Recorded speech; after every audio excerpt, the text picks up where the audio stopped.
I had to come up with a formula for finding G, right?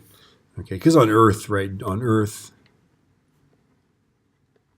the gravitational field strength is 9.81 newtons for every kilogram. Okay, but on the moon, it's different, right? So G is F over M. So that equals 101 newtons. Whoops. Divided by 62.0 kilograms. So 101 divided by 62 is 1.63